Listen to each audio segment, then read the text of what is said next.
nggak punya amplop. Dalil itu hanya disebut dalil kalau dibantah oleh dalil tandingan. Terjadi percakapan argumentatif. Jadi saya bayangkan misalnya suatu waktu kalau kita hidupkan kembali akal pikiran kita akan katakan bahwa Sumatera Barat kelebihan pikiran dan kita bisa subsidikan pada negeri ini yang kekurangan pikiran. IQ nasional kita itu tinggal 78 masalahnya. IQ nasional kita tinggal 78. Bayangkan Singapura 115, Finlandia ya sekitar Asia Pasifik aja, Singapura 115, Vietnam 105.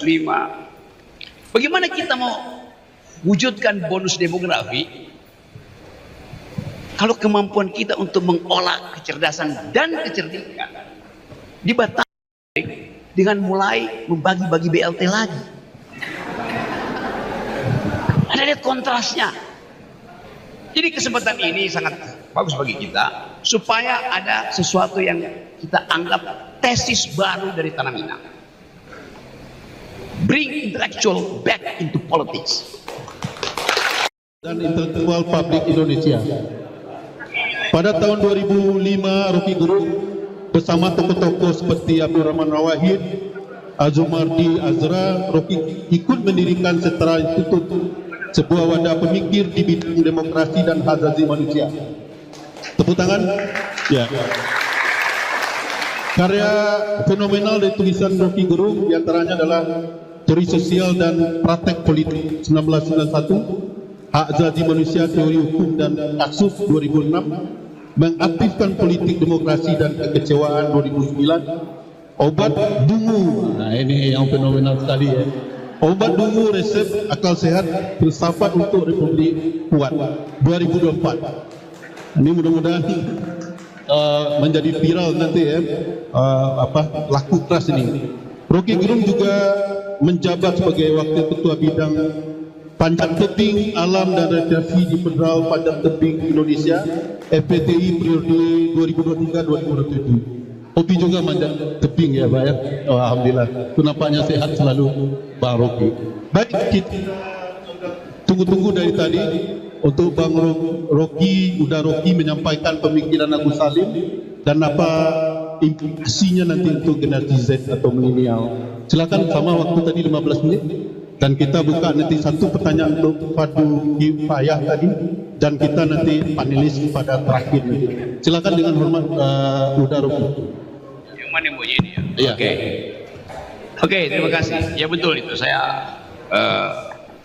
pengurus panjat tebing karena saya suka panjat tebing. Oh ya, itu saya pulang medali emas di Paris.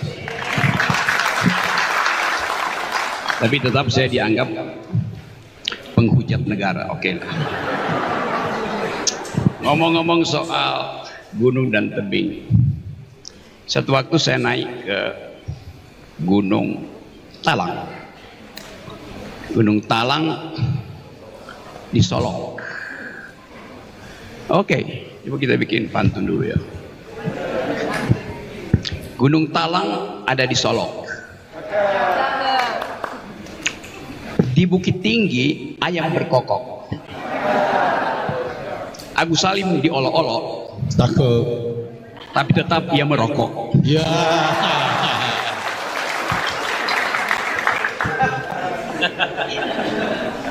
Oke, balik ke Gunung Talang ya. Saya naik Gunung Talang dan di puncak Gunung Talang itu kira-kira setelah dia terbakar kan tahun 2012. Yes, dia terbakar, saya mau tahu seluas apa. Jadi saya naik Gunung Talang habis kasih kuliah di Universitas Dallas. Di Gunung Talang saya masih lihat sisa-sisa kebakaran, pohonnya hangus semua. Ada di sini yang belum naik Gunung Talang. Yang belum naik bukan yang udah naik. Banyak. Jadi saya lebih paham alam Minangkabau dari kalian.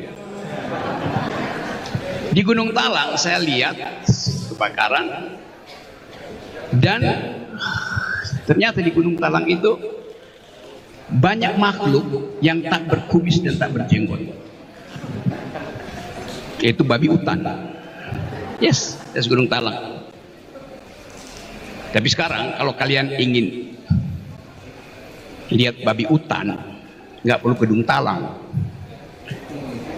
cukup kalian datang ke Senayan.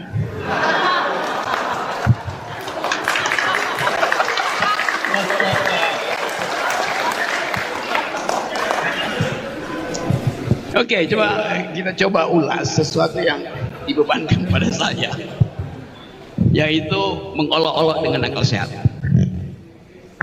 Semua orang yang punya pengetahuan, logika, dialektika, pasti dia mampu mengolok-olok yang memungkinkan pikiran itu diucapkan. Olok-olok itu bagian dari upaya untuk mengucapkan pikiran. Jadi mulailah dengan mengolok-olok tuh. Saya mengira dengan agak cepat-cepat bahwa Haji Agus Salim, karena dia kelebihan pikiran maka dia mampu mengolok-olok. Itu yang penanda orang besar mampu mengolok-olok karena kelebihan pikiran. Tanpa olok-olok nggak ada diplomasi. Kekuatan dalam diplomasi ada mengolok-olok, menyindir secara abstrak, sehingga orang tertawa di otaknya, bukan terbahak-bahak. Itu namanya ilmu yang dipelajari oleh Agus Salim. Oh, saya punya kedekatan dengan Haji Agus Salim. Serius. Cuman 20 meter dekatnya. Karena beliau tinggal di Jalan Haji Agus Salim nomor 72 di Jakarta. Saya tinggal di nomor 92. Serius. Saya tinggal di Jalan Haji Agus Salim, dekat Gereja Teresia, dan keluarga Haji Agus Salim ada di situ. Tapi itu bukan karena Haji Agus Salim masih punya rumah di Menteng, bukan karena dia dapat izin tambang dari Bahlil, karena diberi oleh pemerintah. Dulu dia tinggal di dekat kali di Gajah Mada, belakang Gajah Mada. Itu betul cerita itu. Ya. Jadi sekali lagi kita mau terangkan sebetulnya apa yang membuat ide-ide dari Agus Salim tentang percakapan diplomatik gagal hari ini. Anda bayangkan, ya ambil aja bagian itu.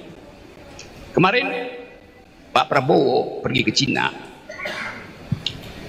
lalu keluarlah joint statement bahwa Indonesia dan Cina bersama-sama akan mengevaluasi klaim tentang batas laut di Cina Selatan.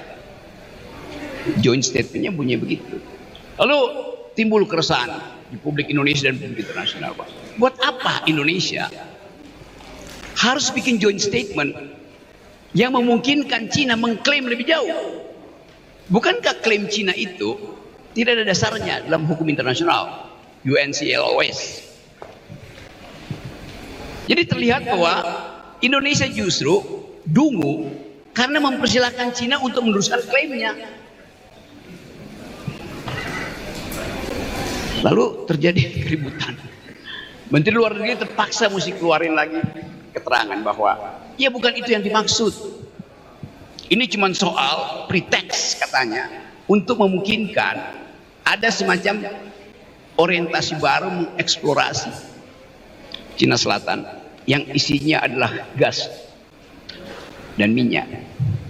Jadi bayangkan kesalahan membuat statement itu menimbulkan keresahan di Asia Pasifik sana.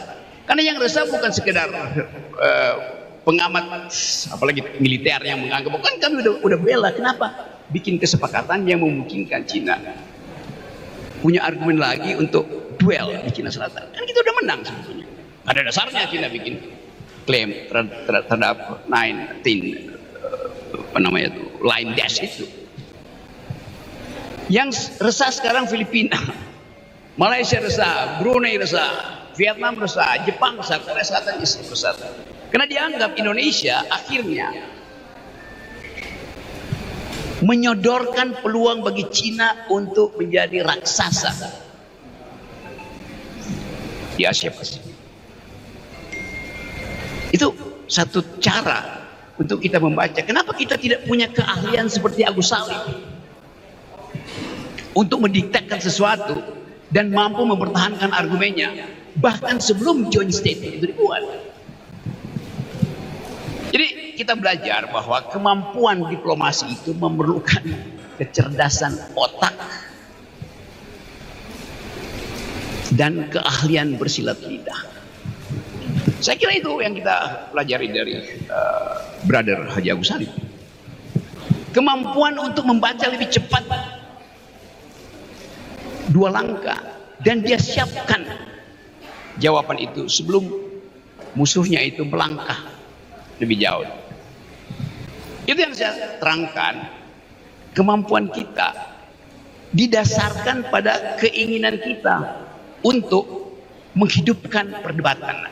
Di dalam kebiasaan tiada perdebatan, kita sekedar menerima fakta-fakta itu tanpa mencerna. Itu dasarnya. Tadi seorang penanya kagum dengan yang dilakukan Arif. Hal yang sebetulnya sangat standar, yaitu Arif punya kemampuan untuk mengolah imajinasinya dan membenturkan dengan problem yang bakal dia hadapi. Jadi diantisipasi dalam skenario. Saya kira diantisipasi bahwa kita akan pertanyakan fungsi anak kecil itu apa, sebagai narator atau sebagai komunikator sejarah. Persiapkan masa depan bersama Ala Deposito, spesial untuk nasabah baru. Nikmati kenyamanan menabung dengan total benefit 7,75.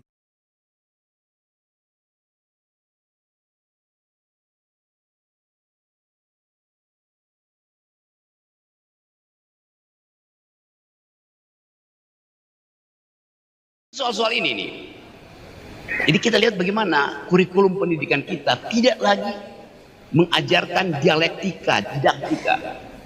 Akibatnya yang ada sekarang adalah para demagog, bukan para pedagog. Satu-satunya pedagog yang tersisa di negeri ini adalah Pak Fasli Jalal.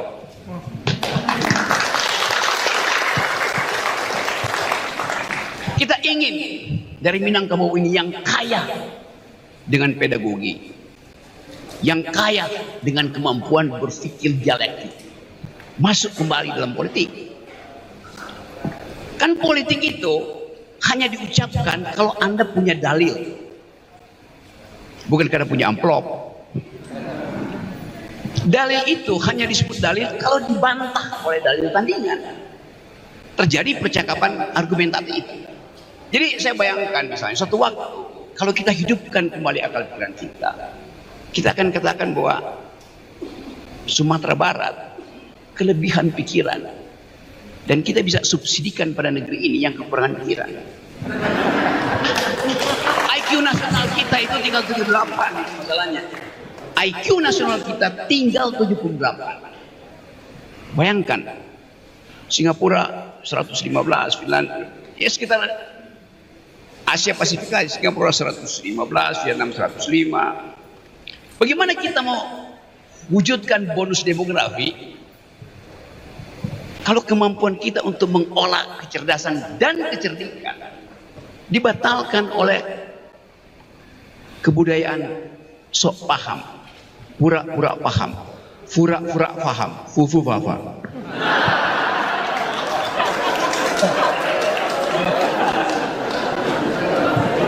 Gimana? Saya udah jadi Haji Agus Salim belum? Ya, pura-pura paham. Bayangkan misalnya keributan dalam bidang pendidikan hari ini.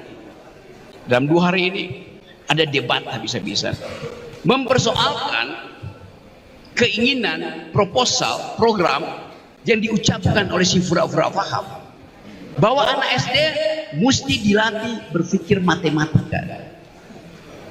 Guru-guru tahu soal itu. Dari mana tiba-tiba ada ide? Coba saya agak jauh sedikit, nanti jatuh tuh dia. Anak jatuh.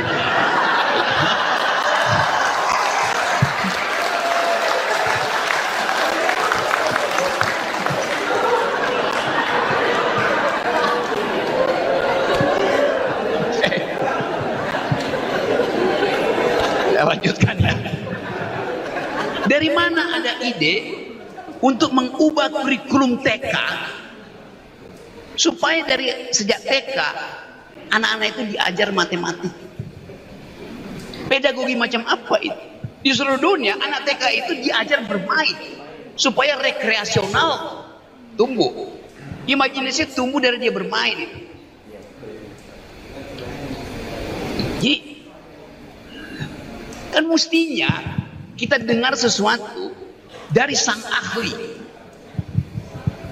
Nah, kalau saya bikin cara membedakan apa bedanya atau apa samanya Arif dengan beliau.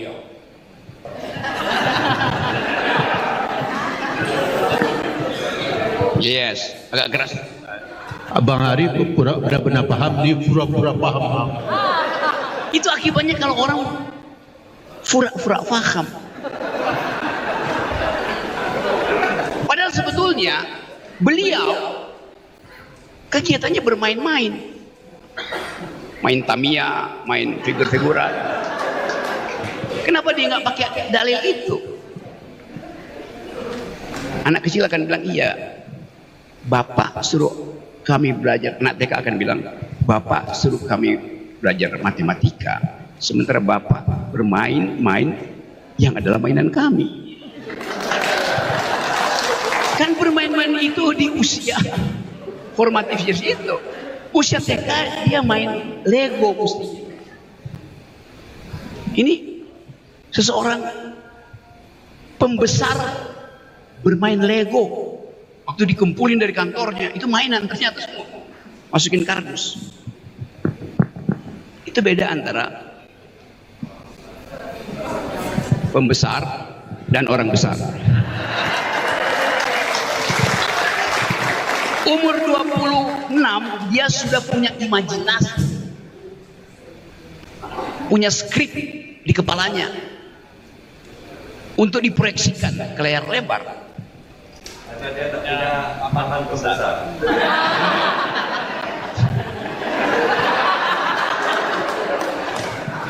Jadi imajinasi itu datang dari kehidupan yang sifatnya dialektis.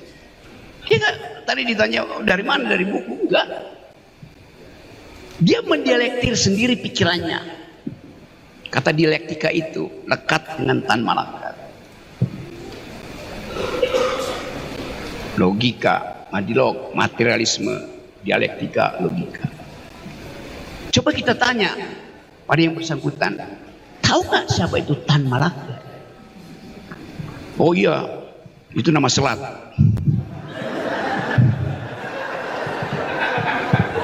Apalagi kalau kita tanya, do you speak madilog? Pedagogi awal negeri ini ditulis oleh orang Minang. Logika, materialisme, dialektika. Itu yang memungkinkan kita mampu diingat sebagai bangsa yang berpikir. Orang yang belajar logika akan tahu di mana jebakan-jebakan farsisnya. Orang yang belajar dialektika tahu kapan dia harus menggeleng supaya terjadi percakapan. Pikiran hanya disebut pikiran kalau ada. Everyone carries their spark within. And in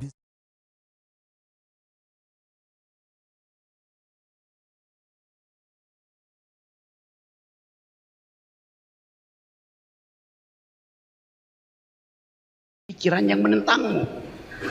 Demikian juga dalam pedagogi, dalam didaktika. Guru hanya disebut guru kalau dia mau mengkritik pikiran muridnya. Murid hanya disebut murid kalau dia mau mengkritik pikiran gurunya. Di ruang kelas kesetaraan argumen itu ada antara guru dan murid. Jadi jangan halangi murid untuk mengkritik guru. Biarkan murid itu mengkritik guru.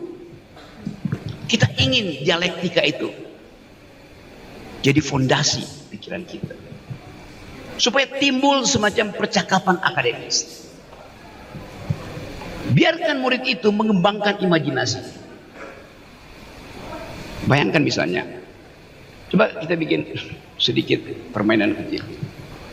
Guru-guru konvensional mengajarkan bahwa sungai itu adalah apa yang mengalir dari gunung pergi ke laut. Terus menerus kurikulum itu kita hafal-hafal. Lalu ditanyakan pada si murid, apa itu sungai? Ya, air yang mengalir dari gunung ke laut. Dan itu yang bikin gundul hutan justru. Karena airnya nggak sempat mampir di pohon, langsung pergi ke laut. Anak yang cerdas akan bilang bahwa sungai itu adalah air yang naik dari akar pohon ke ranting daun, lalu berubah menjadi energi oleh matahari, fotosintesis terjadi, oksigen diproduksi siang hari, CO2-nya bereaksi dengan hijau daun, lalu di situ tumbuhlah energi. Jadi ada sungai yang mengalir horizontal, ada sungai yang naik vertikal. Maka kita ubah cara berpikirnya. Sungai bukan sesuatu yang mengalir horizontal, ada yang naik vertikal. Bagaimana mungkin? Pembuluh kapiler di pohon itu namanya sungai. Kecil-kecil bahkan tak terlihat. Tapi dengan efek itu ada penghijauan. Jadi kalau Anda menebang pohon, artinya Anda membendung sungai. Sungai di dalam batangnya. Kan itu cara berpikir. Kalau kita terapkan misalnya Madilog, kira-kira begitu cara berpikirnya. Kalau Tan Malaka ada di sini, dia akan tambahkan contoh ke saya. Tapi kita tahu apa yang disebut metode. Berpikir artinya menggeleng, bukan mengangguk. Sering saya terangkan bahwa kalau Anda punya pikiran, biarkan pikiranmu itu diributkan orang. Di kita, meributkan pikiran itu langsung kena ITE. Bagaimana kita bisa tumbuh di dalam dialektika kalau pikiran itu terhalang oleh undang-undang ITE? Anda punya pikiran dalam bentuk puisi, film, tesis, disertasi, harusnya ada yang mengkritik. Kritikus film, kritikus puisi, kritikus narasi, kritikus disertasi. Itu baru kita sebut ada tukar tambah pikiran. Kalau pikiran Anda dalam bentuk film, puisi, disertasi, buku, tidak dibicarakan orang, maka isinya itu adalah doa. Doa tidak boleh dikritik. Jadi mari kita rayakan memperingati 70 tahun Haji Agus Salim punya Tuhan lagi. Kira-kira begitu kalau kita satiriskan. Setelah mengembara di dalam dimensi filosofi, mengembara membaca perjalanan sejarah ilmu pengetahuan yang membuat dia meragukan Tuhan, Agus Salim akhirnya menemukan semacam penjelasan akhir, itu agama. Tapi dia peroleh itu setelah dia eksplorasi seluruh pengetahuannya dengan imajinasi, dengan logika dan seterusnya. Jadi dia menerima Tuhan ketika dia tahu bahwa eksplanasi terakhir tidak mungkin dia terangkan lagi. Dengan logika yang koheren itu dia terima facticity, the ultimate being yang kemudian disebut sebagai Tuhan. Kita nggak pernah tahu yang dia imajinasi dia tentang Tuhan itu sama dengan kita. Kita nggak pernah tahu. Mungkin dia punya imajinasi yang lain. Tetapi bahwa ada fundamental explanation pada akhirnya itu yang dia terima sebagai dasar untuk mulai menerapkan prinsip-prinsip kehidupan yang beradab. Our Scalp Experts Masterpiece diformulasikan khusus pengguna hijab with powerful ingredients Spiroxton Olamin. Strong against dandruff, gentle on the scalp. 2 kali lebih kuat menghilangkan ketombe sekaligus merawat kulit kepala tanpa membuat kering. Untuk hidrasi kulit kepala seimbang dan sehat. Wardah Derma Scalp Expert. Ketombe teratasi, kulit kepala terhidrasi. Kita bisa pakai cara lain, tapi yang penting metode Haji Agus Salim memutuskan untuk menjadikan agama sebagai salah satu hal fundament untuk memperpanjang peradaban. Itu yang menyebabkan dia diundang di mana-mana. Kan itu dasarnya. Jadi sekali lagi kita mau bercakap-cakap tentang fungsi dari pedagogi yang diajarkan secara otodidak oleh Haji Agus Salim. Beda dengan Pak Hatta, Muhammad Hatta yang belajar metodologi di Eropa, yang menghasilkan ide tentang sosialisme, tentang kooperasi, tentang human solidarity. Nah, kita ada di sini untuk mulai mengintip bahwa pikiran-pikiran dari Tanah Minang ini dihidupkan kembali di dunia. Sekarang di dunia orang bicara tentang human solidarity yang sudah dibicarakan oleh Muhammad Hatta beberapa tahun yang lalu, beberapa abad yang lalu. Orang bicara sekarang tentang persaudaraan manusia. Hal yang didiktekan oleh Sultan Syahrir. Orang bicara tentang hak-hak buruh untuk menghasilkan kemakmuran yang ditulis dalam risalah-risalah tajam oleh Johan Sahrusa. Jadi kita kembali untuk memikirkan sesuatu yang belum tereksplorasi tapi mengendap dalam sejarah pengetahuan kita. Jadi kita lihat kontrasnya. Kita ingin ada upaya untuk menggali kembali pikiran-pikiran bermutu. Sementara seseorang yang baru pulang ke Solo kembali ke dunia publik dengan mulai membagi-bagi BLT lagi. Ada lihat kontrasnya.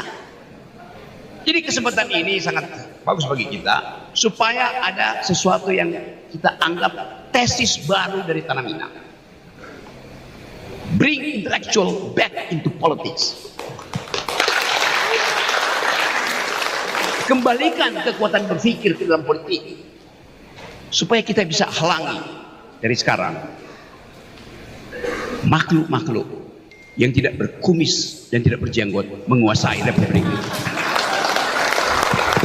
Oke, luar biasa Uda Ruki ya. Ya, saya tak kuasa untuk membatasi. Untuk itu Uda Ruki tadi ada pantun, saya balas pantun Uda Ruki. Nanti bilang cakap ya, terutama mahasiswa saya ini. Di Jakarta banyak gedung, berjejer gedung, berjejer di Jalan Sudirman. Siapa yang tak kenal Rocky Gerung, orangnya cerdas lagi juga tampan. Iya.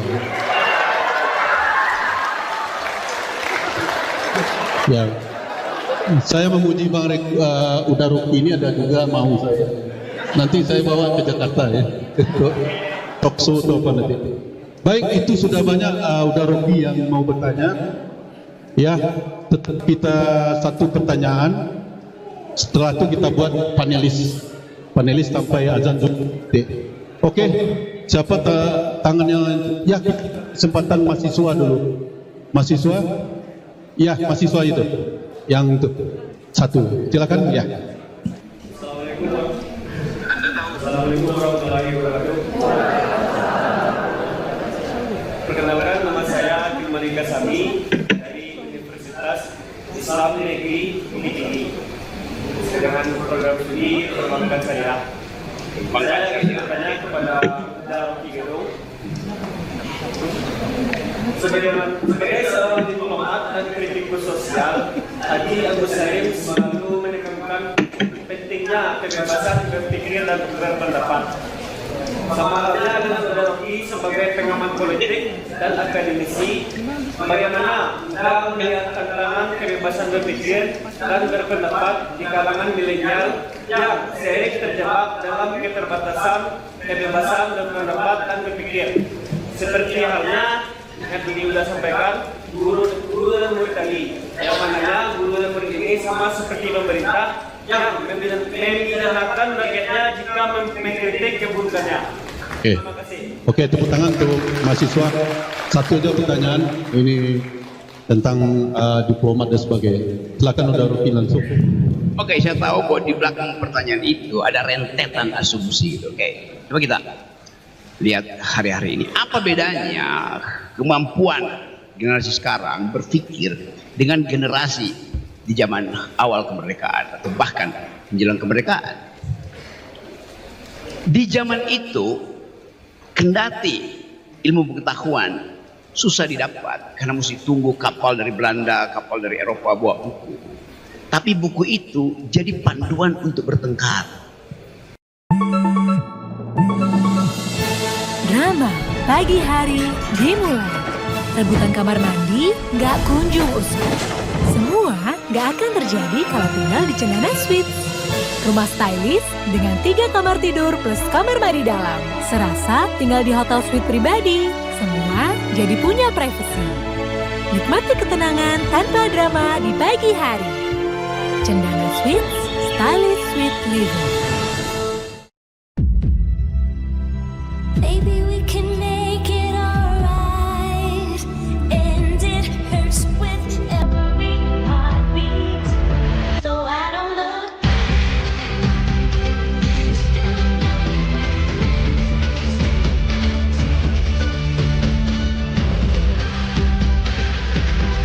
What makes your heart beat? See Passione Intense, the new refillable fragrance. Giorgio Armani. Sekarang kita nggak ada panduan bertengkar. Anak-anak muda itu masuk dalam jebakan psikologi namanya FOMO, fear of missing out.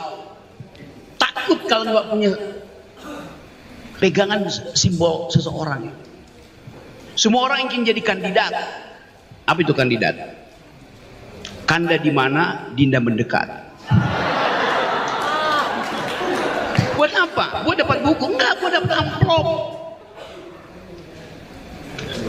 Itu yang terjadi sekarang. Jadi kita mulai melihat kemiskinan pikiran itu menyebabkan kita masuk lagi dalam feodalisme. Hanya karena amplop terjadi perkongsian politik. Jadi politik berkongsi demi amplop. Haji Agus Salim lakukan terobosan seperti yang terangkan tadi soal kambing itu dalam versi yang lain. Di sebuah munas, Haji Agus Salim lagi ucapkan pikirannya dan dia diganggu dengan mbak. Tapi Haji Agus Salim tenang aja, dia bilang, saya diundang oleh manusia, kenapa ada binatang di ruangan ini? Bayangkan kecerdasan dialektik itu. Itu bedanya. Tapi dalam munas hari-hari ini tidak ada lagi orang yang mbak. Karena yang hadir dan panelis sama-sama kambing. Luar biasa ya. Mahasiswa senyum puas ya. Jawaban dari Uda Rocky. Baik, untuk sesi pertanyaan sudah selesai, kita ke sesi panelis ya. Jadi ketiga-tiga ini nanti ya panitia kita sampai azan ya, azan dulu. Masih ada waktu sekitar setengah jam itu, ya, setengah jam. Baik, pertanyaan dari saya sebagai moderator pematik ini pemancing gitu. Apa syarat-syaratnya generasi Z atau milenial itu Bang Daroki, Uda Asri dan Uda Arif bisa memplikasikan karakter dari Agus Salim itu ya, yang membumi gitu. Tadi ada karakternya, diplomasinya, kealimannya ya, kecerdasannya, diplomasi, buat job-job yang menghantam dan sebagainya. Apa yang konkretnya watak Agus Salim itu bisa diperhatikan, diimplikasikan atau ditiru oleh generasi Z atau milenial? Mungkin dari berurutan dari Uda Asri dulu. Saya cuma ingin menambahkan sebenarnya ya. Tadi Uda Rocky, Bang Rocky ini bilang tentang apa? Kemampuan diplomasi kita sekarang ya. Saya pernah dikasih tahu oleh Pak Asim Jalal ya. Itu diplomat senior juga yang bersama Muhtar Kusuma-Atmaja memperjuangkan negara kepulauan ya. Itu deklarasi Juanda, tapi yang merumuskannya itu adalah merealisasikannya Pak Asim Jalal. Tahu enggak Asril? Apa beda diplomat dulu dengan diplomat sekarang? Ya. Kalau diplomat dulu yang dicontohkan oleh Agus Salim, dia memperjuangkan kepentingan negaranya. Itu yang dia laporkan. Jadi setelah dia ke Timur Tengah, kemudian ke PBB, ya, pulang dalam sidang kabinet, ya bulan Agustus 47 itu, yang dia laporkan adalah ini yang sudah kita capai. Artinya berhasil diperjuangkan pengakuan kedaulatan, kemudian sudah menjadi masuk radar PBB, keluar resolusi Dewan Keamanan. Kalau belakangan diplomat kita prestasinya itu adalah menyetujui dan menyetujui. Jadi kita sudah ikut meratifikasi undang-undang anti ranjau darat. Pulang Menteri Luar Negerinya kita sudah ikut meratifikasi perjanjian perdagangan bebas. Bukan keberhasilan memperjuangkan kepentingan nasional kita. Itu yang belum bisa dilawan dari generasi Agus Salim itu, ya. Ya, mungkin sampai generasinya Pak Hasim Jalal, ya, Menteri Ali Alatas dulu mungkin masih nampak, masih kelihatan, ya. Tapi kalau istilah Minangnya, sekarang ini diplomat kita ini menari dengan gendang orang lain, menari juga gendang orang lain. Artinya mengikuti irama orang, bukan kita yang menciptakan irama. Itu bedanya yang dulu dengan sekarang. Jadi Agus Salim itu dia berhasil mengendalikan, ya, bisa melahirkan dalil-dalil. Oh, dituduh dia melanggar Linggarjati. Agresi yang Tuhan lakukan apakah sesuai dengan Linggarjati? Ya, nggak bisa orang menjawab. Dia punya itu kenapa? Karena mereka itu punya panduan, istilah Bang Rocky tadi. Artinya mereka itu punya rujukan. Memperdebatkan pikirannya ada rujukannya. Itu juga yang terjadi. Kenapa misalnya generasi Perni, generasi Sumatera Tawali itu begitu hebat-hebatnya. Karena Zainuddin Labai itu walaupun tidak pernah sekolah ke Mesir, tapi bacaannya datang dari Kairo. Dia berlangganan berbagai buku yang terbit datang, kemudian mereka diskusikan. Ya. Kalau sekarang yang kita diskusikan tidak tahu lah. Tamiya gimana mendiskusikannya, ya kan? Nah, Oke. Itulah bedanya, ya. Jadi satu poin saya tangkap dari udara Asril adalah nasionalisme. Dia mendahulukan kepentingan negara dari kepentingan pribadi, apalagi partai atau kelompok. Itu yang kita harus tiru dari bapak bangsa kita, Agus Salim. Silakan, udah Arif, ya. Baik. Kalau menurut saya, bagaimana anak-anak muda bisa tumbuh percaya diri dan punya karakter, pertama itu memang yang harus diisi itu intelektualitas. Karena ketika kita tidak suka membaca misalnya, atau kita tidak memperkaya literasi kita akan canggung ketika kita harus berhadapan di depan publik, entah itu di ruang-ruang diskusi antar mahasiswa atau antar universitas. Karena kalau kita berkaca ke Haji Agus Salim, saya mungkin tidak membaca lebih banyak daripada Om Asril. Cuman ketika saya mendapat buku 70 tahun memperingati Haji Agus Salim ditulis oleh Pak Safruddin Parionegara dan lain-lain tahun 54, ya, Bong. Itu saya cuma bisa mengimajinasikan bagaimana Agus Salim muda itu. Jadi Agus Salim muda itu adalah orang yang sangat percaya diri dengan dirinya, dan memang ketika dia bertemu dengan banyak orang, dia sadar bahwa itu saya punya kapasiti dan saya bisa duduk setara sama rendah atau berdiri sama tinggi dengan siapapun. Makanya ketika kita lihat, kalau teman-teman sekarang kita bisa semua ngecek kalau di Google foto Haji Agus Salim kemana-mana pakai baju teluk belanga, itu adalah sesuatu bentuk dari kepercayaan diri bahwa karakternya itu dia tidak akan dipandang rendah ketika dia tidak harus memakai jas.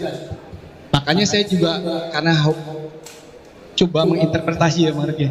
Ketika sekali saya dapat undangan untuk mempresentasikan film saya di Perancis, dan saya tahu di situ tuh kemungkinan besar orang-orang akan datang menggunakan jas, saya pakai baju teluk belanga, saya siapin dari buku. Oke.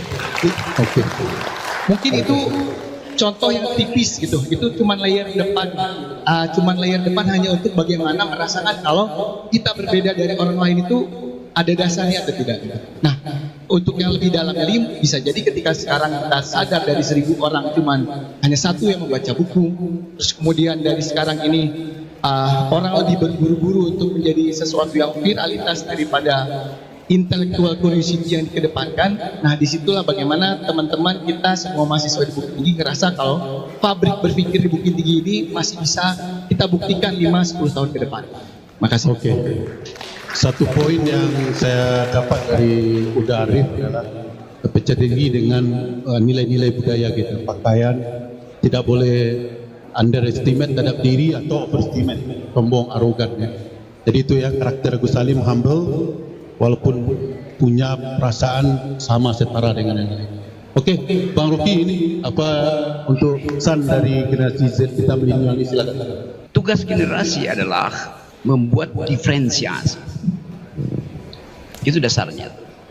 Tugas generasi adalah lakukan radical break dengan the existing ideas, dengan the existing politics, existing apa aja kan. Kan hanya dengan itu Anda disebut sebagai new kind of generation. Mulailah dengan menapis pikiran. Ini ada teman Caniago. Ya, oke. Caniago, dan saya tahu beberapa Caniago di Republik ini. Tapi saya bisa bedakan mana Caniago yang punya otak, mana Caniago yang jadi buzzer, mana Caniago yang kerjanya marah-marah doang. Kan itu kita tapis di situ. Nah, tapisan itu dalam politik kita tapis calon pemimpin, termasuk anak muda. Anak muda kalau mau jadi pemimpin, jangan sewa lembaga survei. Nggak ada gunanya walaupun Anda punya uang. Jadi pemimpin itu tapisan pertama bukan elektabilitas, tetapi etikabilitas. Nomor 1. Kalau dia lulus etikabilitas, kita uji lagi intelektualitas. Baru kita izinkan dia diuji elektabilitasnya oleh lembaga survei.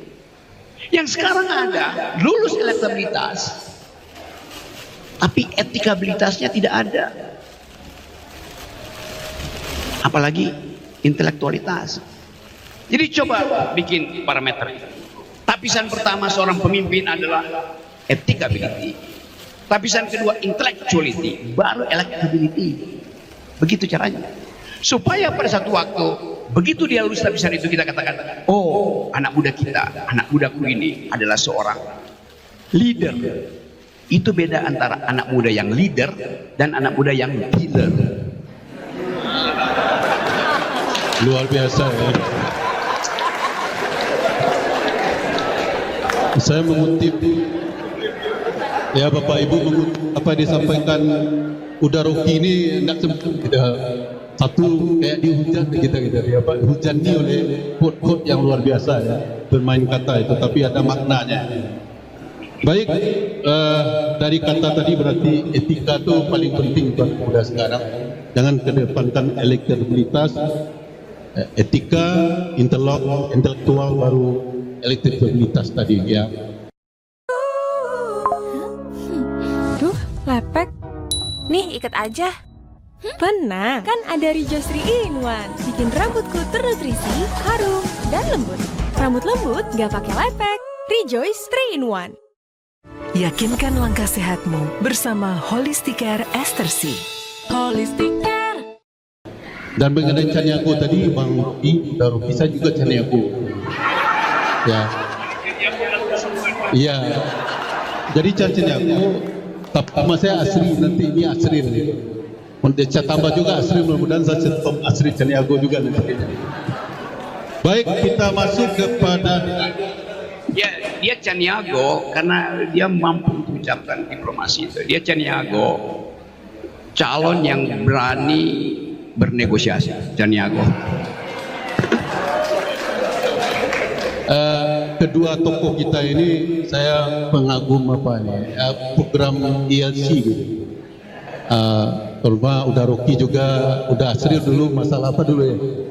Tentang ya Bedaulan itu luar biasa itu, viral dulu ya. Dianggap ini dan sebagainya. Kalau Bang Rocky di mana-mana viral gitu. Baik, kita masuk ke panelis sekarang. Sampai azan ya, kita buka pertanyaan dan tujukan kemana? Ketiganya boleh, ke satu boleh. Ini panelis. Kita buka dulu, tadi ada dari mahasiswa dari TBH, Adli. Ada Adli. Silakan Adli. Silakan maju ke depan. Ini mewakili mahasiswa S1 manajemen. Ya, mudah-mudahan Haji Agus Salim Ribon ya, lahir dari ITBH kita ini. Silakan ke depan. Assalamualaikum warahmatullahi wabarakatuh. Waalaikumsalam warahmatullahi wabarakatuh. Asif sini Adi kan tadi topiknya mengenai pemikiran Haji Yerusalem ada. Nah, jadi sini Adi bertanya, tolong Bapak berikan satu saja pola pikir yang paling berpengaruh dalam keputusan kemerdekaan Indonesia. Nah, yang pertama Pak, yang kedua ini ada pandangan bapak-bapak yang di paling ini terhadap generasi milenial sekarang ini, dan bagaimana cara kita melampaui seperti Haji Yerusalem ini untuk generasi milenial. Ya, untuk pertanyaan pertama udah Asril dulu kan ini secara berjalan ini. Pertanyaan kedua nanti ya baru ketiganya. Ya silakan udah Asril. Langsung aja deh, langsung ya. Satu kita kumpul pertanyaan. Enggak, satu pertanyaan dulu ya, supaya tuntas. Nanti kita tunggu pertanyaan berikutnya. Dari mahasiswa kita nih udah Asril ya. Baik, jadi gini. Agus Salim itu tidak tiba-tiba aja seperti itu ya. Dia isi dulu kepalanya, ya kan? Jadi begini, misalnya dalam beragama, Agus Salim itu betul-betul menggali gitu. Jadi kalau ungkapan orang Minang itu idik barakah mati beriman. Jadi akal itu betul-betul dia pakai. Makanya pertanyaan demi pertanyaan itu timbul gitu.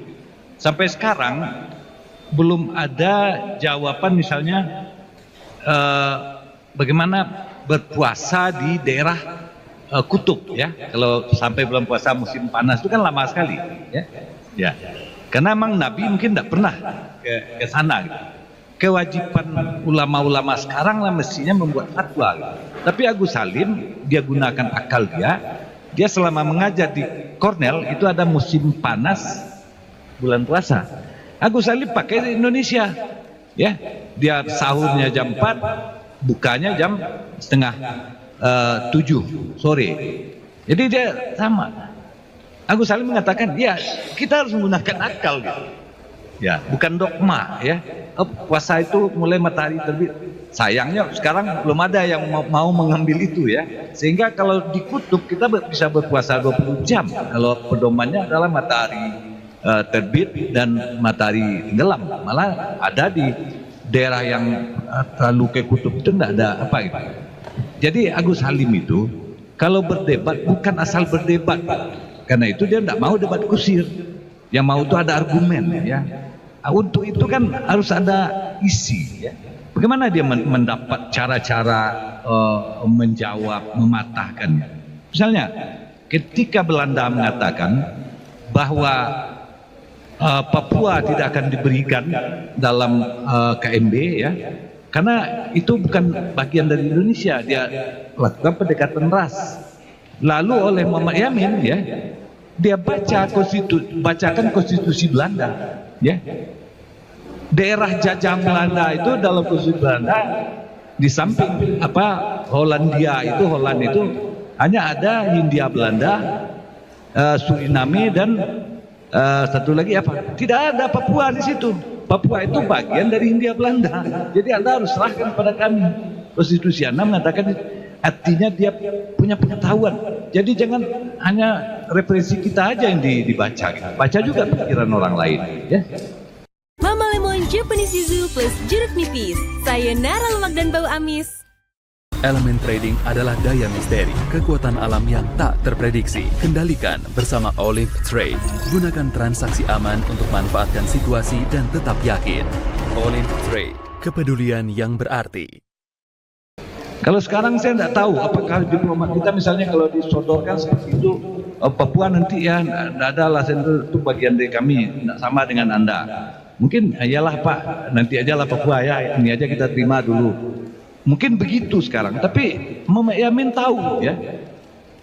Konstitusi Anda mengatakan itu bagian dari kami, ya kan? bukan lain. Kalau Suriname memang enggak kami minta gitu. Nah, itu. Artinya sekarang kembalikanlah, saya agak khawatir banyak generasi muda ini dangkal pengetahuan, termasuk kalangan saya sendiri, wartawan itu sekarang sangat dangkal.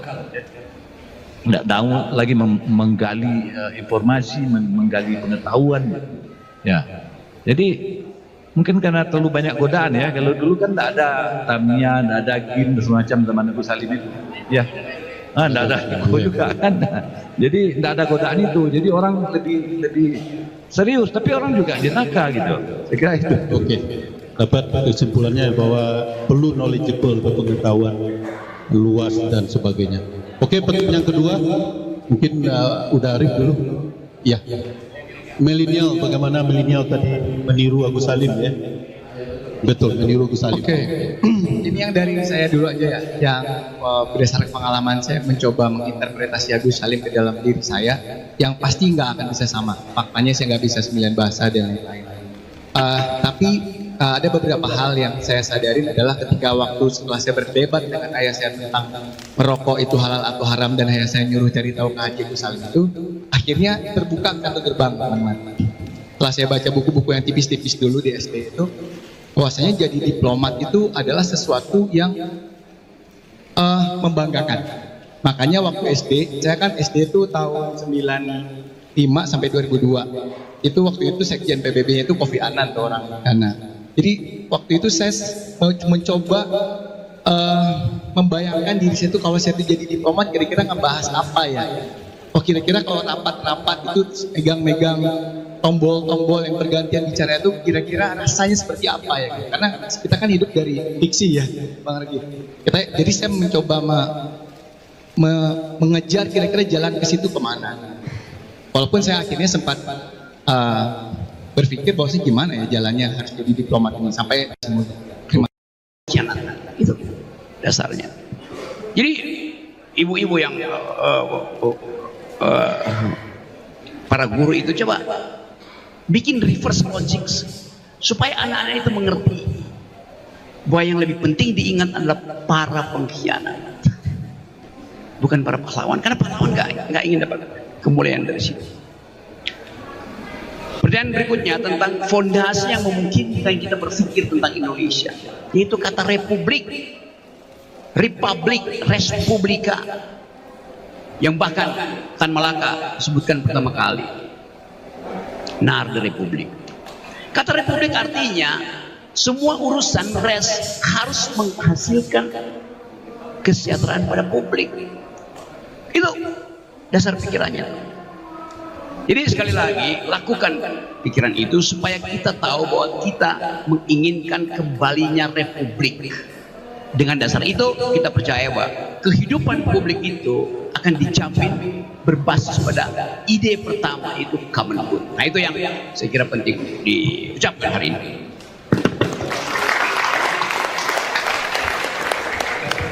Kita tersisa 2